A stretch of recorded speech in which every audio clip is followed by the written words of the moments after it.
Hello everybody, my name is Dratnos, and in today's video we have the most tragic news coming out of patch 10.2. In addition to some patch notes, we have some other news posts on Wowhead that have come out over the past day, including an undulating Sporecloak nerf, a nerf to my favorite embellishment. I was a big proponent of using this thing in a lot of content. So what is happening to it, and will it still be good? In the last 10.2 PTR build, undulating Sporecloak shield's been halved, but there is now a versatility buff in the above 70% health portion of this, which actually does mean that it now technically gives you some extra one-shot protection from 100 to 0, because of course it would never proc in 100 to 0 hit, but now it will take that 100 to 0 hit into an 100 to 1 hit with a little bit of extra versatility there. But the main strength of this thing was just if you took multiple hits of damage, they would bring you low, proc the shield, and then the shield was so massive that it was very difficult to die after it procced. And yeah, like this post says, it's possible more guilds would have run this on prog had they known about it. I do think that most guilds would have saved pulls by swapping onto undulating Sporecloaks on most of their players. I think that would usually have cut pulls from almost every guild progressing Aberrus. Now, with the change here, you do get a little bit more damage out of it, so it's gonna sim a little bit better, which was always the reason people didn't wear it, because it didn't sim for any damage. The heal per second is the same, above 70% health. The shield being halved is an interesting nerf, because I think it might still be good. Like, rarely did you actually need the whole shield. I think half the shield, it was such a big shield that I think maybe it will still be good at a smaller value. But I'm not sure. They're adding some more other defensive embellishments as well, so it's certainly a nerf. I think it might still be good though. I don't know.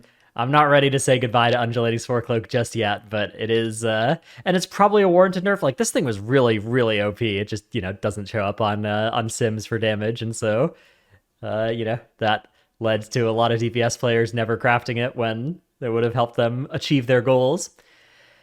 Speaking of helping you achieve your goals, the sponsor of this day's video is u.gg/wow. And speaking of undulating Sporecloak, actually, this is a site that could have told you pretty early on. If you went through the classes and specs thing, you were like, I wonder what those augmentation evokers are wearing in their high keys. You go augmentation, you go mythic plus, all affixes. We take a look at the gear tab here, and you can see, undulating Sporecloak, 85% popular in the high key team, right? Max key at 29. It's the only embellishment aside from one that you could also wear with it that goes above the 27 in this. So very, very overwhelming popularity there. And you could check this for any of the different classes you want to see, like Holy Paladin. Also using it, but even some stuff that is more niche, right? Like you take a look at, I wonder what the hunters are playing in high keys, and even there you're seeing stuff like that Sporecloak, although not the Serve Hunter. Sporecloak, it's got some mastery on it, so they're not super thrilled about it, but basically anybody that doesn't vomit at the sight of verse mastery, and honestly the Serve Hunters probably should be doing it too if they're doing really high keys. So yeah, this is a site that lets you look at stuff like that, like gear, enchants, gems, builds, all that kind of stuff. Very useful resource. Many times sponsor of videos on this channel, for which I'm extremely grateful. Check out the link in the description below to go and see that site, and then hit it with the old bookmark button so that you can use it at the start of next tier and not miss next tier's undulating Sporecloak, whatever it may be. All right, another piece of news is that they've data mined the actual items which will be used to trade up lower tier crests into higher tier versions with these new consumables. Now, each of these contains 15 crests, which is enough for one upgrade. Basically, fragments are gone and crests are now fragments, and they go in your currency bag, and you use 15 crests to make an upgrade. And yeah, once you get to to an eye level breakpoint at which a crest would be useless on all of your gear, right? Once you have enough eye level in every slot that you will never use a Whelpling crest, then there will be some mechanism by which you can trade up those Whelpling's crests to Drake's crests, and same all the way up to aspects. Now, what's unknown about this is there a ratio, right? Will you be able to trade up 1 for 1? Or will it be 2 for 1, 3 for 1, right? Are we going to be losing value on our crests as we upgrade them? And the second question is, do these satchels contribute to the weekly cap of how many of a certain type of crest you can earn? If I've already earned 90 Drake crests for the week, can I trade up some Whelpling's Crests into Drake Crests, and will that work? Somebody in my guild thinks the answer is no. My answer is I think this is probably yes. A few different reasons. Because they're selling them in these satchels, satchels have a history of ignoring the seasonal cap. In the ones that were available this last season, the satchels ignored. There were Drake and Whelpling's versions of this that you could get for various things in the cavern that ignored the seasonal cap. And also because they're going with these satchels, if they didn't ignore the cap, you'd purchase them and then save them for next week and then open them on Tuesday. And they typically don't like encouraging that sort of play pattern. So my money would be on these are going to let you bypass the cap for Drake's Worms and Aspects, which means they'll be pretty powerful if that's true, even if there is a ratio at which you purchase these. But I wouldn't even be surprised if there was no ratio here, but maybe something like 2-to-1 or 3-to-1 would make this a little bit less important to optimize for. Because as it stands right now, you're really going to want to optimize for this and just never, if you're like a Mythic Raider, you're going to want to never spend Whelplings or Drakes in those first couple weeks because you just want to make sure that you can get full upgrade value and convert those into worms. And then ideally, once you're at a point where the gear is good enough for you to do what you want for that week or for the next week, you're going to want to do the same with worms and get to a point where you can upgrade out of those and just use aspects. But of course, that's going to require a lot of mythic rating and stuff to be doable in the first few weeks. So I think that play pattern is going to be encouraged with this. If there are a lot of variables we need to know though. What's the ratio, and do these count towards the weekly cap? We also have some patch notes and some data mine. Basically, all the data mine stuff is just the patch notes. So we will just read the patch notes, which first of all, we got raid testing starting tomorrow. That'll be on my stream and on the YouTube channel afterwards for the raid fights. M+ testing, also planning to stream and make some videos about this as well. All of the dungeons except for Everbloom and Throne of the Tides are coming up. Then we have some balance changes coming in already. Now, I've seen some commentary that is questioning where certain balance changes are and what's happening with certain specs. I will say that on PTR, unlike live, it's not really a bad thing if they kind of go one at a time, or they work on 12 of the specs and then another 12 the next week and then another 12 the next week. Obviously on live, if you leave a spec in a broken state for a while, that's bad. But on PTR, that's not really true, right? It's not the live game. It doesn't really matter if something is done later, as long as it does get done. So I'd say try not to be too sad if there's a change that you think should happen or a spec that you think should get changes that isn't in this list.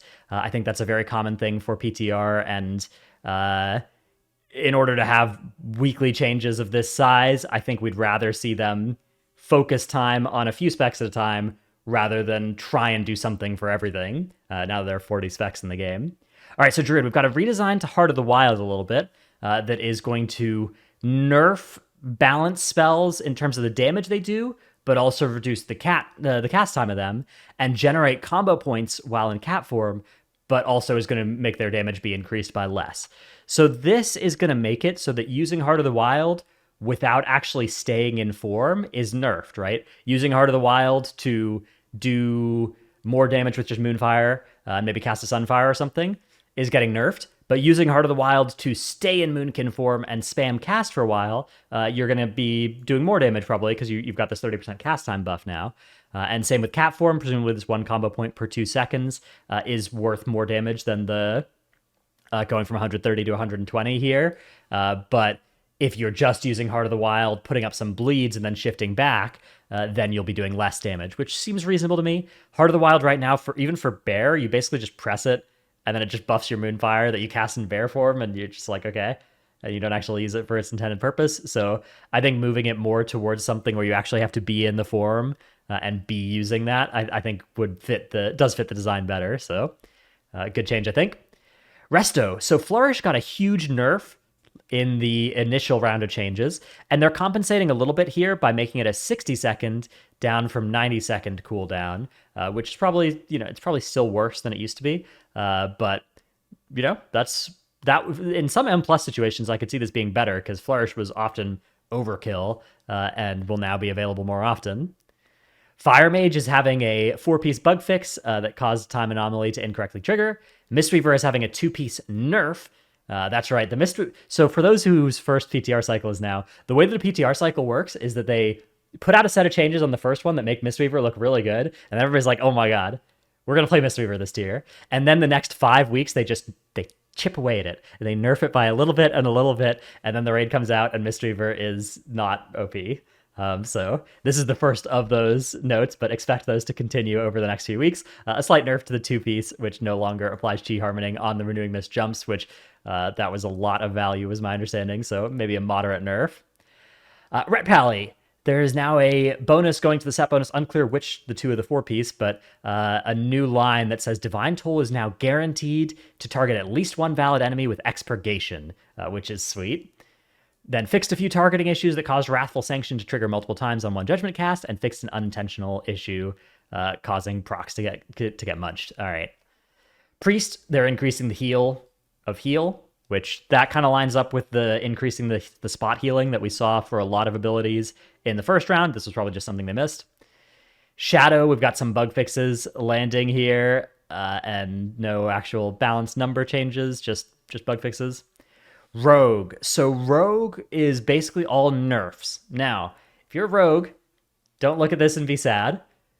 Paladin and Mage, before their 10.1.7 reworks, or 10.1.5 reworks, got like 5 rounds of nerfs, and they were still broken when they came out. So right now, the only spec that wasn't like broken after a rework was Ret Pally, and it was still good after its rework. But I would say that the default assumption for Rogue should be they're probably going to be very good, and there are a lot of nerfs coming into the abilities that were given to them, likely because they were doing super duper duper damage on PTR, and now they will just do super duper damage. But yeah, Night Stalker's damage bonus has been nerfed. Elusiveness is now actually being buffed in terms of how much value it's going to give you on evasion. This is still against Cheat Death that you have to choose, though, I think, which makes it pretty hard to talent this, given how good Cheat Death is. A lot of damage coming into the Sin, or a lot of nerfs coming into the Sin effects, including a removal of Elaborate Planning, also nerfs to both versions of Exsanguinate, which, for those who missed the initial PTR notes, they're testing out a passive and an active version of Exsanguinate, and both of those have gotten nerfs in this build. Damage reduction on Kingsbane, Eternal Bleeding, and Venom Rush Energy Return also. Outlaw is, there's a nerf to Marked for Death coming in here, no longer getting CDR. And then Subtlety is nerfing Secret Technique via no longer double dipping. Gormaw's Bite is actually getting buffed. Shuriken Storm's cost is going up, and Gormaw's Bite is now going to consume Cold Blood. I wonder if this was benefiting from but not consuming, or if it was just not benefiting or consuming. That's something I don't know the answer to. Resto Shaman, Riptide's initial heal increased by 30%. Woohoo! That's a change I was hoping to see in the first week, and I was sad to not see along with the other spot heal buffs, but glad to see it showing up here eventually. Riptide, one of those buttons where when you press it on somebody's healing frame and their health bar doesn't move, it feels bad, so it's good to see that getting better. Unleash Life, also getting buffed here as well. Nice. Warlock Demo. Imp Gang Boss has been redesigned. Summoning a wild imp has a chance to proc a Imp Gang Boss instead, which deals extra damage, and Implosions deal extra damage as well, so just a bigger imp proc. Arms Warrior. Developer's note. Skull Splitter's immediate expiration of Deep Wounds and Rend caused too much rotational impact and had unintuitive side effects. The redesigned Deep Wounds and Rend interaction should alleviate these issues while providing Arms Warriors a new way to interact with bleed effects.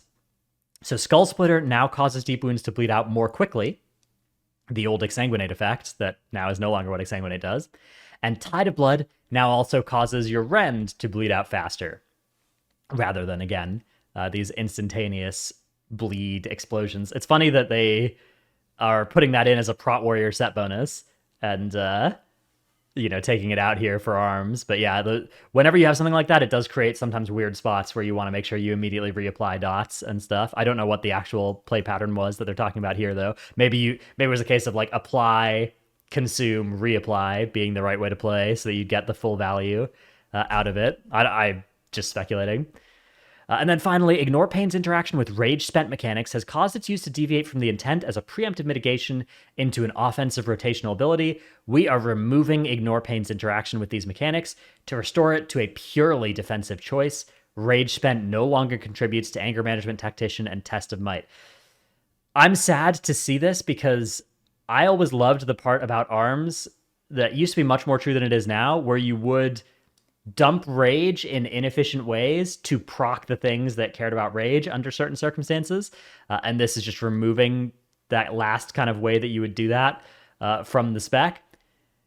It's probably a better design, but I loved that part of the like old arms playstyle.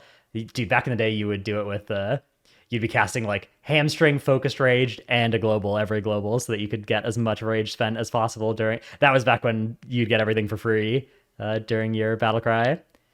But yeah, okay. A nerf to ignore pain makes it worse. It makes it feel worse to press this button as well.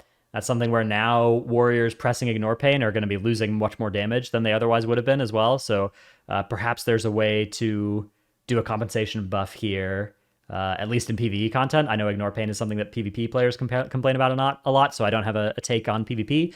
But for PvE, maybe there's some compensation increase to the shield or reduction to the rage cost, or no rage cost but on a cooldown or something. I don't know, something to make it feel less bad to click, because now I suspect it's gonna feel really bad to click with this change coming in. Then we have some PvP changes that we are not gonna look at here. And finally, updated the art on the zoom in and zoom out button in various model viewer windows.